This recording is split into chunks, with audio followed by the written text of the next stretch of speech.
Hello students, welcome to my YouTube channel mythology.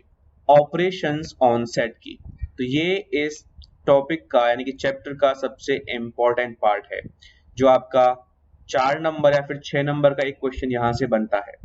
Operation on sets के application से, यानी कि जो आपकी प्रैक्टिकल प्रॉब्लम्स आएंगी वो यहीं से आएंगी। तो सबसे पहला जो हमारे पास ऑपरेशन, 4 ऑपरेशन टोटल हमारे पास है। 1 union, second intersection, third difference and fourth complement. इन चारों को वन बाय वन हम पढ़ेंगे डेफिनेशन के साथ, इनकी प्रॉपर्टीज के साथ। तो सबसे पहले जो हमारे पास है यूनियन, यूनियन को हम स्टडी करते हैं सबसे पहले। ओके, देखिए यूनियन जो होता है बच्चों, यूनियन ऑफ सेट्स। यूनियन का मतलब क्या है? यूनियन एक ऐसा सेट है, अगर मान लीजिए मैं लिखूं, मैं इसकी थ्योरेटिकल डेफिनेशन नहीं लिख रहा हूं, पे मैं डायरेक्ट मैथमेटिकल डेफिनेशन लिख रहा हूं। अगर मेरे पास ए है और मेरे पास एक सेट बी है, तो यूनियन को हम लिखते हैं यू से, इस तरह से। ठीक है, ए यूनियन बी, ये यूनिवर्सल सेट नहीं है, इसका मतलब क्या है? यूनियन।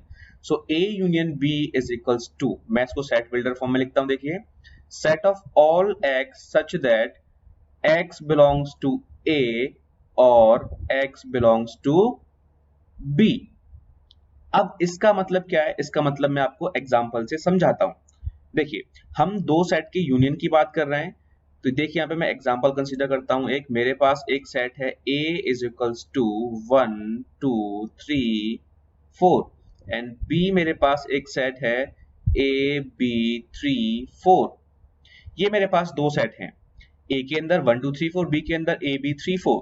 तो अगर मैं A यूनियन B की बात कर रहा हूं, तो A यूनियन B के अंदर कौन से एलिमेंट्स आएंगे? इसके अंदर वो सारे एलिमेंट आएंगे जो इन दोनों सेट्स में एक एक बार आ रहे हैं। इसका मतलब क्या है? X बिलोंग्स टू A, या तो X A के अंदर है या फिर X B के अंदर है, मतलब दोनों में कहीं ना कहीं X है। यानी कि देखिए, 1 भी आएगा, A के अंदर है, 2 A के अंदर है, 3 A के अंदर है, B के अंदर है, दोनों में से एक बार आ गया। 4 है दोनों के अंदर, एक बार आ गया। ए बी के अंदर है, एक बार आ गया, और बी आपका बी के अंदर है, एक बार आ गया। मतलब क्या है? जितने भी आपके पास एलिमेंट्स हैं, इन सारे एलिमेंट्स को उठा के आप यूनियन के अंदर रख दीजिए, रिपीटिशन नहीं होनी चाहिए बस। क्लियर है? बहुत ही आसान सी डेफिनेशन है इसकी। तो ये हमारे पास यूनियन बताता है। अगर मैं बात करूं, एग्जांपल एक और लेते हैं यहाँ पे। देखिए मेरे पास एक सेट A है जिसके अंदर एलिमेंट्स हैं A, E, I, O, U, set of vowels. और B मेरे पास एक सेट है A, I, U। क्लियर? तो यहां से देखिए A यूनियन B का वैल्यू क्या होगा, यहां से हम क्लियरली कह सकते हैं। देखो, A आएगा, E आएगा, I आएगा, O आएगा, U आएगा। पहले तो पांचों एलिमेंट्स हम इस सेट A के लिख लेते हैं। उसके बाद अब बचा क्या? A, तो A हमारे पास पहले से है, I हमारे पास पहले से है, U भी हमारे पास पहले से है। तो यही हमारे पास A यूनियन B होगा, यानी कि ये जो A यूनियन B है ये A के बराबर आ गया। यानी B जब कभी भी सबसेट होगा, यहां से क्या मिल रहा है हमको? देखिए, whenever B is subset of A, then A union B is equals to A। मतलब अगर आपका एक सबसेट है और एक सेट है, ठीक है, तो सबसेट और सेट का जब आप यूनियन करेंगे तो वो सेट के बराबर ही आएगा। क्लियर है? तो यहां से अब हम बात करते हैं properties of the operation on union. ठीक है, मैं यहां पे बात करने जा रहा हूं properties on the operation of union। तो यहां पे हम प्रॉपर्टीज की बात करने जा रहे हैं। देखिए, इंपॉर्टेंट प्रॉपर्टीज हैं, आपको याद रखनी होंगी। सबसे पहली प्रॉपर्टी क्या है मेरे पास? सबसे पहली प्रॉपर्टी है कॉम्यूटेटिव लॉ। ये लॉ क्या कहता है? ये लॉ कहता है कि अगर हमारे पास दो सेट हैं A और B, तो दोनों आपस में कम्यूट कर सकते हैं। कम्यूटेटिव लॉ मतलब क्या? कम्युनिकेशन, यानी ए का कम्युनिकेशन बी के साथ है, फिर बी का कम्युनिकेशन ए के साथ, बात एक ही है।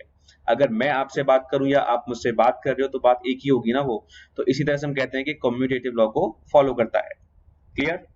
दूसरा हमारे पास जो इसका प्रॉपर्टी है वो ये है, जिसको हम बोलते हैं एसोसिएटिव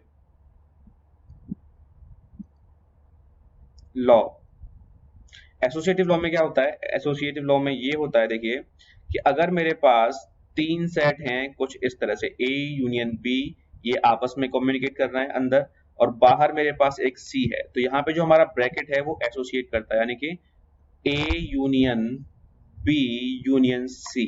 चाहे मैं पहले ए और बी का यूनियन निकालूं, उसके बाद फिर सी के साथ यूनियन लूं, क्योंकि हमारे पास जो यूनियन की डेफिनेशन है क्या है? सिर्फ दो सेट्स के लिए है। अगर हमारे पास तीन सेट होंगे तो हम क्या करेंगे? पहले हमें किन्हीं दो का यूनियन लेना पड़ेगा।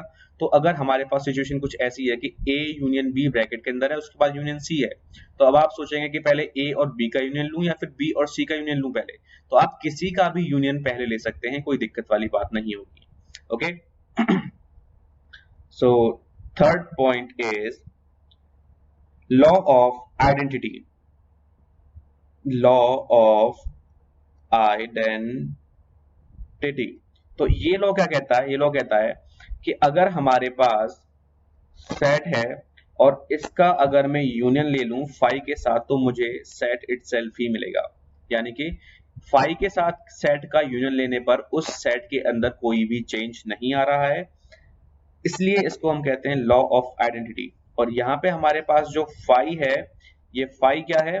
Phi is the identity, phi is the identity of union. ठीक है, ये इसका आइडेंटिटी एलिमेंट है। क्लियर? तो फोर्थ अगर मैं प्रॉपर्टी की बात करूं, तो फोर्थ प्रॉपर्टी में देखिए मेरे पास क्या होगा कि अगर मैं सेट का यूनियन इसी के साथ लेता हूं तो मुझे यही सेट मिलेगा, और इस प्रॉपर्टी को हम कहते हैं आइडेम्पोटेंट, आइडेम्पोटेंट लॉ। ठीक है, इस लॉ को आप याद रखना, इस लॉ को हम पढ़ेंगे 12th क्लास में पढ़ेंगे मैट्रिसेस के अंदर। तो आइडेम्पोटेंट लॉ में क्या होता है? हमारे पास ए का यूनियन अगर ए के साथ लूं तो मुझे ए ही मिलेगा।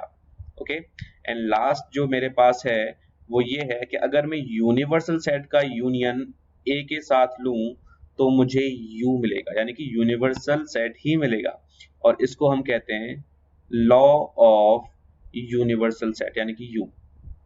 ठीक है, तो इसमें हमने क्या देखा? हमने यूनियन की प्रॉपर्टीज के बारे में पढ़ा। क्लियर है? हमने यहाँ पे एग्जांपल्स देखे, हमने डेफिनेशन भी देखी, ये डेफिनेशन हमें याद रखनी है। ठीक है, A union B is equals to set of all x such that x belongs to A और x बिलोंग्स टू B, यानी कि या तो x A का एलिमेंट है या फिर x B का एलिमेंट है, मतलब x एलिमेंट है, चाहे वो सेट A से आए चाहे फिर वो सेट B से आए। क्लियर?